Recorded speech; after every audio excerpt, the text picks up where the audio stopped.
everybody, Kim Becker and Drew Priestman here for your weekly AMA for the Colorado Rockies. Just 6 games left in spring training before they head to San Diego for opening day. Very exciting. Baseball season is officially almost here. Drew, we've got a couple questions to go over before the last week of spring training. Excited to hear what you're expecting to see out of these last few games, but we'll touch on that at the end here. We'll start with our first question. We'll talk about the World Baseball Classic. What are your thoughts on how it ended? Will we ever see a matchup like that again? Oh, that was amazing, man. That's the baseball fans live for moments like that. It doesn't get a whole lot better than the two arguably best players in the world. I do think this is kind of funny. If you had to explain this to a third party who doesn't know a whole lot about baseball, explaining how good those two guys are and then explaining how bad the Los Angeles Angels are is a whole conversation. No. It's like, so their team must be really good, right? If they have the two best players. Like, no, that's not how baseball works. It's an exhausting sport for all of us. But yeah, I mean, the funny thing about baseball, Kim, and I know you know this well, right, is that it's not like basketball or football where you're going to put the ball in the hands of your star player somehow, some way, or hockey, right? You got to make sure that Nate McKinnon touches that puck at some point on the big play. And in baseball, you just don't get to control who comes up to bat. No. And a lot of times, important AB of the game is just some dude. So that it came down to Shohei Ohtani versus out. And I've seen some people say, like, it wasn't even a good at bat because he didn't make any contact. He swung. Stop it. Stop it. You're making yourself sound silly. That was epic. That's what we live for. I want it pumped straight into my veins. I want more of it. I want the next World Baseball Classic to start right now. Oh, that was so good. Oh my gosh, it is so funny. I used to live in Orange County, and so I would go to Angels games, and watching Shohei Ohtani and Mike Trout, you don't realize what you're watching. And then because, the atmosphere around the LA Angels is zilch. That's nothing. They're a bigger deal when they go on the road. I watched Ohtani hit batting practice is one of my favorite Coors Field memories from the time I've been covering. Like the guy's playing Pepper with the third deck. He's an absolutely incredible baseball player.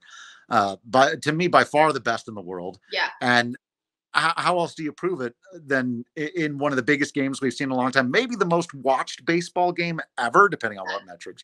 Yeah. Like that, but to DH, to be this massive, like, offensive force, and then to see him walk out to the bullpen and then that he's going to close out the game. How can you not be romantic about baseball? I love it.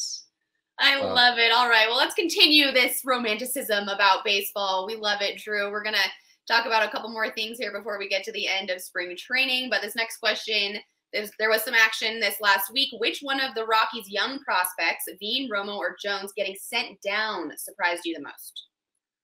Yeah, that's a good question. You know, Veen and Romo, it was actually almost surprising they made it as long as they did. But playing as well as they were, and you and I have talked about this a little bit, every week you were like, well, maybe Veen is going to be there. Maybe he's really going to make this squad. But no, they did the smart thing. They didn't get crazy with it. They're like, let him take this experience, go with this feeling of success. And the same thing with Drew Romo, the young catcher, who's just a little bit further away, but very, very exciting, both of those players. And you got to be happy with that. The Nolan Jones thing was only surprising insofar as the Rockies traded a pretty decent prospect for him and were expecting to see him be a big league contributor this year. And I expect that he will be. But look, you can't just sunk cost fallacy your way into the guy was the worst hitter in spring training. Right. You're striking out 20 or 35% of the time. You know, your OPS is a $140. You know, you're not going to get carried onto a big league team with those numbers, even if it's not a competitive season for the Rockies. So that one was unfortunate. When spring started, I thought he would absolutely be there. I thought he'd maybe be more of a bench guy, outside chance to start, maybe at third or in one of the corner spots in the outfield. Instead, the Rockies go out and add Jurickson and Profar. Not a move I love, but one that's understandable. And you really hope, though, that Nolan Jones figures it out, because from a tools standpoint, the guy's got elite power, one of the best throwing arms you've ever seen, but you got to make contact at this level. You just have to make contact with the baseball. So Unfortunate for Jones, though, I do think it's the right call. And I would suspect if he starts to hit in AAA, we'll see him very soon. Okay. All right. All right. Now, let's talk about third baseman. Who will be the Rockies' starting third baseman, Drew? I believe, and maybe not just a hopeful belief, but I believe it'll be Elauris Montero. Okay. And now Mike Moustakas is having a great spring all of a sudden, and I am finding myself suddenly kind of excited about the idea of a revival of Mike Moustakas. Okay. Despite his veteraniness, and you're not going to be around for a while. I've always liked Mike Moustakas. He's an easy guy to root for. Yeah. So fair enough. Okay. And if he's there opening day, I'll be a little annoyed. I'm not going to lie. But I think third base is Montero's position now. He's had an excellent spring. I think he responded exactly the way the club wanted him to the acquisition of Mike Moustakas, which was really to pick up his game. He's been one of the better hitters in spring. He's near the top across spring training. He's near the top. I think he's in the top 10 in hits. He's got some home runs in there. The defense still needs some work, but not that kind of season. So I feel confident is maybe the wrong word, but hopeful is also not quite the right. Somewhere in between confident and hopeful that Elauris Montero will be the Rockies' primary starting third baseman. Okay. All right. Okay. You heard it here, people. We believe. We're optimistic with that one, I guess we could say. All right, Drew. Well, there are 6 games left for the Rockies in spring training before opening day in San Diego against the Padres. In your opinion, what is left to be decided during the final week here? Will there be any surprises for us on opening day? And is the pitching rotation set? A 3-part question for you. Oh, yeah. No, a lot going on here. I like this. I'll go in reverse order here. Is the rotation? Nope. Perfect.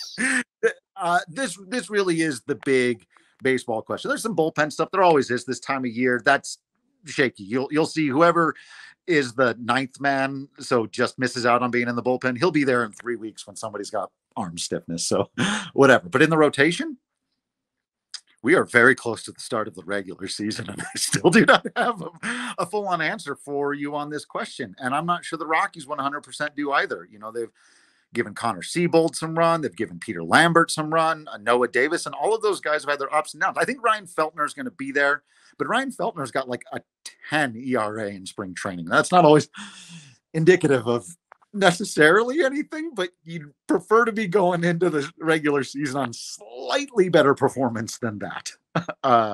So I don't know. Hey.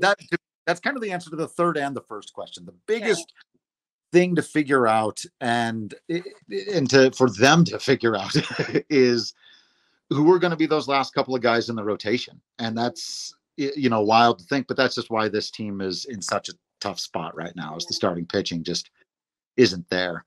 What was the middle one? Oh yeah. Surprises opening day.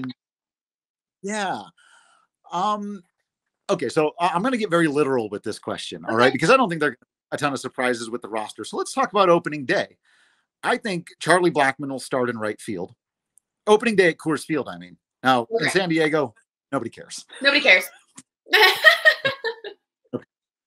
When they come home, in the possible event that this is the final year in the career of Charlie Blackmon, which is on the table, he hasn't made any announcements, but it's possible. You'd like for him to have his final opening day to run out onto the field, play a full ball game, get the cheer in front of the crowd. Maybe even you give him a late substitution out of the game so he can get a standing ovation and a hat tip from the crowd. So I think despite the fact that most of the year we'll see Charlie Blackmon at DH, I do think that we will see him in the field on the first Coors Field game. Okay. So that I think maybe would surprise some people there. The thing we talked about earlier could be a surprise to the more cynical fans out there who think, no way they're going to let Montero play. I think Montero's going to get to play. I think he'll be there.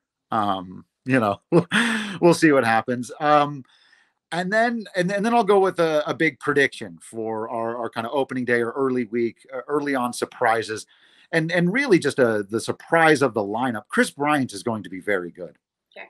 And I think people have kind of forgotten that Chris Bryant is even on this team. They see him as a big bad contract, as a contract that doesn't make sense. And a lot of that is true. But people forget just how good, what an elite world-class hitter Chris Bryant is.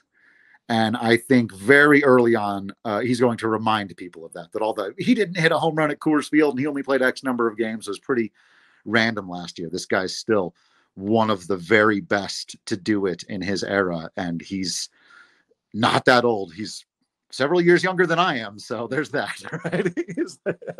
let's remember that. Yep.